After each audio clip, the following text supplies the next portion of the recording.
Arsenal 0, Brighton and Hove Albion. Yes, Brighton. They got pammed 5 early in the week. De Zerbi coming out and saying that weren't a proper Brighton performance against Everton. Your C1 at Arsenal at the weekend, he said. My mum predicted a Brighton win. She knows nothing about football, but she knows how Arsenal are. And not one of them players, Kenny, not one of them can walk off of that pitch and say, do you know what? We gave it a good crack today. You was there. What did you make of it live, mate? Well, first and foremost, we got to start by saying that if Man City win next week at the Etihad Stadium, they will be crowned champions. So that'll be their third consecutive title. But you know, you've got it spot on. You know, the Everton result wasn't exactly what I call like a flag bearer for our ambitions. It certainly didn't motivate us. I think it made us shit our pants, and I think that, you know, at the end of the day, you know, pressure, you know, like I said, is very heavy on certain players. Now, a lot of people are going to say, first and foremost, that we were a young team and that we lack experience. Well, Bukayo Saka is probably our most... Well, Brighton's squad's younger than ours. Well, yeah, that's the thing. But if you talk about in terms of ambition of going for the title, you know, we have got a lot of experience. We've got a Swiss national captain. We've got a Norwegian captain. The fact is, Brighton were 3 yards, not a yard, 3 yards better than us in the second half. First half, they weathered the storm. But as I said before, our pass in the first half was sloppy, ragged. It was the only player who actually came to the pitch with a bit of credit was probably Jorginho, but you know that wasn't difficult. You look at all the other players, the creative players like Odegaard, you know, like I said, nothing to offer. Brighton, once they sensed the game was there for the taking, they put in another yard. I thought Benjamin White got absolutely ruined by Mitoma because the first half of it, Brighton did a very tactical switch. They had Incisio on the left hand side. They did Mitoma on the right hand side. He was having a bit of argy-bargy with Martinelli. Martinelli was probably lucky to stay in the field because Martinelli took him out with an elbow.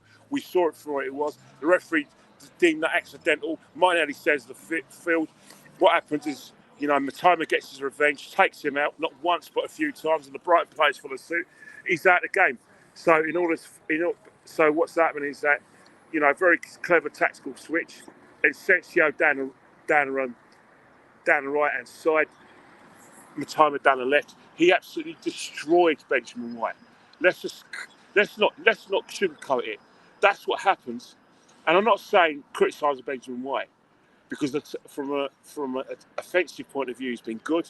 But sometimes you get found out when you're not playing in your natural position. I think in the last few games, he's been found out. You look at even Chelsea last week.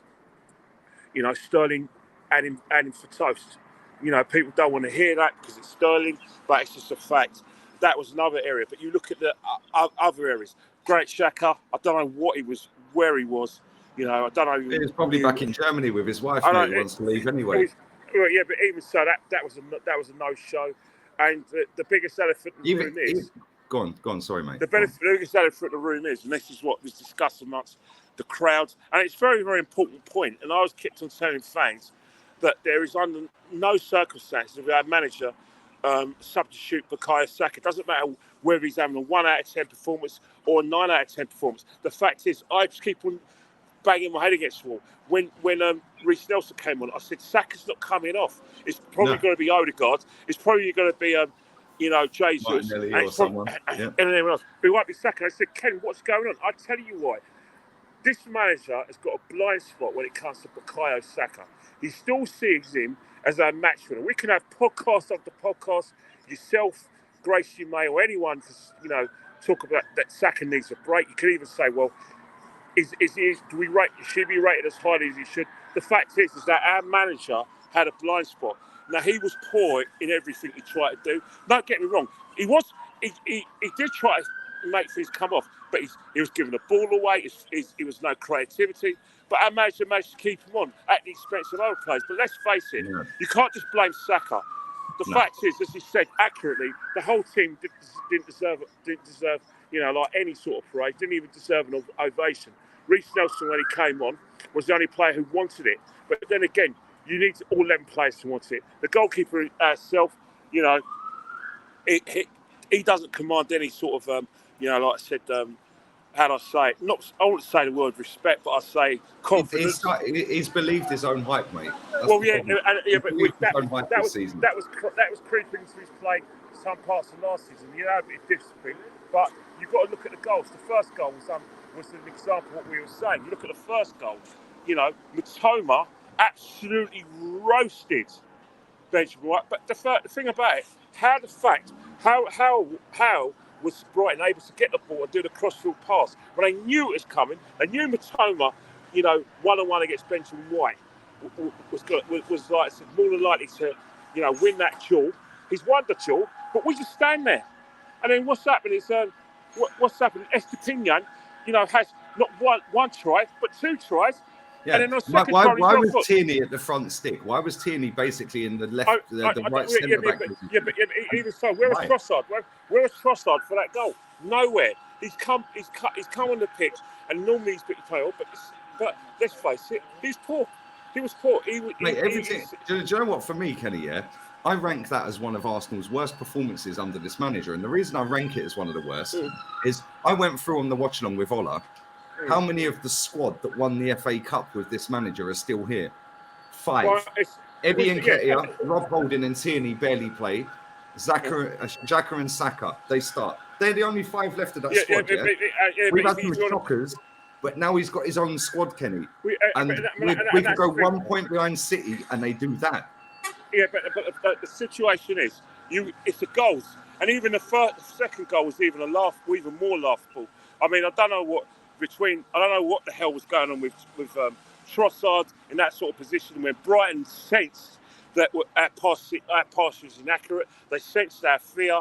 They're already 3 yards ahead of us. Trossard, decides to have a Benny Hill moment. Our goalkeeper, who has been told to play out the back, gives Undaf a bit of yards. Let's face it, Undaf, is he one of a top striker? Really? Is he impressed since he's come from into our country from the German football? No, he hasn't. But the fact is, you're giving him an open goal. First and foremost, our goalkeeper is gambling. 1 gamble, 2 minutes, he gets lobbed. But the third goal was even laughable.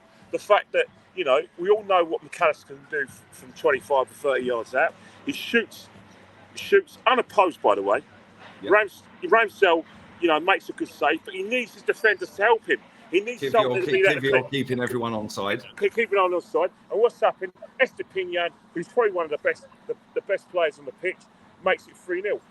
Everyone was talking about how Estepinian should have had a few cards because he was giving Saka a hard should time. have been sent off for a straight forward on smashing the first half. Definitely. But yeah, but the fact is, isn't it? Yeah, but the fact is, what do they expect to do? Saka finished second in the football Writers' Player of the Year. What do you think Estepinian's meant to do? Is he meant to let Saka have the freedom of the Emirates? Exactly. No. And the thing that was made me so angry, which confirmed my humiliation, Brighton fans were singing a song. And they're basically saying the Emirates is their castle. Can you dare them? Kenny, was you one of the top gooners? Like at the beginning of the game, there was a new banner unfurled by a top gooner, and it said, and they panned in on it in the upper tier. Right, I can't remember what stand it was now, but it was in the upper. It was either east or west. I can't remember. Yeah, and it said, "Keep the faith, trust the process," and it was a big banner. The thing is, Lee. But they didn't keep the faith, Kenny, because the stadium was empty with 10 minutes to go. I hear you, but at the start of the game, you remember Arsenal fans, not before the game, Arsenal fans would have left their homes, got to, North London, or if people were already from North London, were there already. There were a lot of people at the ground 3 hours before kickoff. By that time, Man City hadn't kicked off at Goodison Park. We know that Everton gave Brighton a bit of a pummeling. We knew Everton were in a bit of good form, so we thought that, Everton would give Man City a game. But you could sense, despite there was a lot of optimism, people thought the title was still on. The minute, Man City went 2-0 up in the first half, and then they scored their third goal by Goodwin, who's very underrated, by the way. Massively. If you thought the atmosphere went down with the players, I think it went down with the crowd. It was a case of we hoped we hoped that, we were going to, but win then when the game. people talk about culture changes, the culture's changed. Well, it hasn't changed then, Well, has it? Because the culture hasn't changed. The fact is, and it's an inescapable point, the fact is, before the Liverpool game, we were 8 points ahead of Man City. I believe we had 70. 4 behind now with 2 to play. We had 72 points. We got 1 back. Since the Liverpool game, we've only had 8 points. That is just factual. And when you only have 8 points, since when you've got probably about, how do I say, 8 points, and you probably have about quite a few more than half of that to play for, you're not going to win the league. Mate, the goal difference has gone up by, I think, 15 or 16 swing. And the points total is a 12-point swing since the first of April. Man City we were playing like Haaland and players like Verona. Man City were always going to score more goals than us. The fact is that we have bottled the league. I was speaking to an ex-Arsenal player after the game. I explained the fact that when George was in charge, we don't bottle the league. Arsene Wenger in 1998. We didn't challenge for the title for 7 years. We still saw it through because we had players that turned out. But even so, it doesn't matter where you have the personnel. We have players one of our players has been there for 7 years. Another of our players, who Arteta considers our best player, has been in the first team consecutively for 4 years. The fact is, if you drop points when you're 2-0 up and comfortable at Anfield, I'm not talking about Anfield. Let's leave Liverpool out, we always lose there. But you can't say that we didn't lose it against West Ham. We were 2-0 up and very comfortable playing beautiful football. And the same thing with Southampton, a team that got relegated, by the way, yesterday. Yep. What do you expect? We bottled it, lost at Goodison. Yeah, Man City go there and pam them today. But listen, Kenny, we could go on for hours, which we will tomorrow. I know you're stressed. I'm stressed. I'm just going to say one thing. We bottled the title. We got with us, and I want my total to be to say the scoreline didn't flatter us. The scoreline didn't flatter us. Them. In fact, we should have lost by more. Brighton could have won about 5 or 6. The scoreline flattered Arsenal, 100%. The scoreline flattered Arsenal. 100%. Listen, get them safe, man. I'll speak to you later. See you later, man. Tomorrow. See you later.